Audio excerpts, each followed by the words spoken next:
Welcome to the deep dive. Today we're looking closely at this idea, guard your heart. It comes from a reflection, but it's really sparked by, that story in 2 Kings 20. Right, the part about Hezekiah and the Babylonians. Exactly. And that verse 17, it's quite chilling. The time will surely come when everything in your palace will be carried off to Babylon. Nothing will be left. Yeah, it really hits home.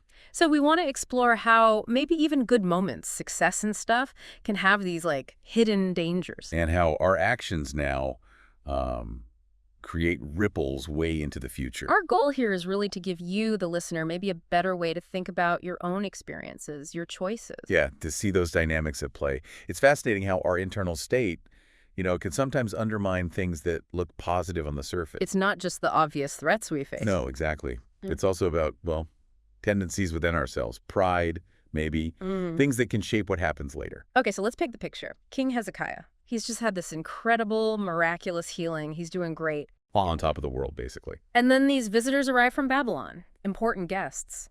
Right. And what does he do?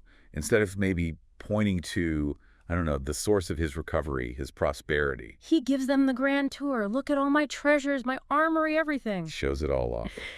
And the reflection we're looking at calls this out as, the hidden danger of pride. When things are going great, it's just so easy, isn't it, to shift focus. From gratitude. Yeah, from gratitude or honoring whatever helped you to yourself, wanting to impress people. That feeling of wanting to bask in it, show everyone how well you're doing. It's a very human thing. Yeah. But it has potential downsides, clearly. Absolutely. And the text sort of quietly asks, are we seeing the whole picture when we do that? Are we remembering the help we got? The, lucky breaks? Divine favor, depending on your view. It's about keeping perspective, right? Not necessarily hiding success, but staying grounded.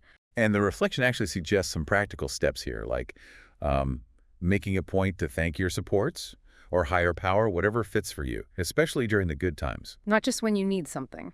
Exactly. And prioritizing your purpose over just, how you look to others. Trying not to get caught up in needing everyone's approval. Yeah, and maybe surrounding yourself with people who are, give it to you straight, honest feedback. Oh, that's huge. Those grounding influences. People who aren't just yes men. Crucial. Okay, so then the story pivots, doesn't it? The prophet Isaiah steps in. Right. And he delivers this pretty stark warning. He connects Hezekiah's prideful display directly to future consequences. He basically says, because you showed off all that wealth, guess what? It's all going to end up in Babylon. Wow. Even some of your own descendants. That's heavy. And Hezekiah's reaction is interesting. It is, isn't it? Yeah. He essentially says, well, as long as there's peace and security in my lifetime, that's okay. Seems a bit short-sighted. Or maybe just resigned. Maybe. But it really highlights this core idea. Our choices have consequences beyond us. They create ripples. The reflection calls it a spiritual trail. I like that phrase. Me too. It makes you think, doesn't it? How are my actions today, even the small ones, shaping things for people who come after me? Affecting their opportunities, or maybe their challenges. It really pushes you to consider that. What kind of trail are you actually leaving behind? And it encourages investing in that future, right? Like actively teaching your values, living them out. Making ethical choices, especially when no one's watching. Prioritizing that long-term faithfulness, maybe, over just what feels easy or comfortable right now. And look, this isn't about making you feel guilty or pressured. No, not at all. It's more about recognizing that we're all connected. Our actions matter. They echo. When you step back, Hezekiah's story becomes this, timeless lesson. Absolutely. That pull between the immediate satisfaction, the desire to show off, versus the responsibility for what lasts.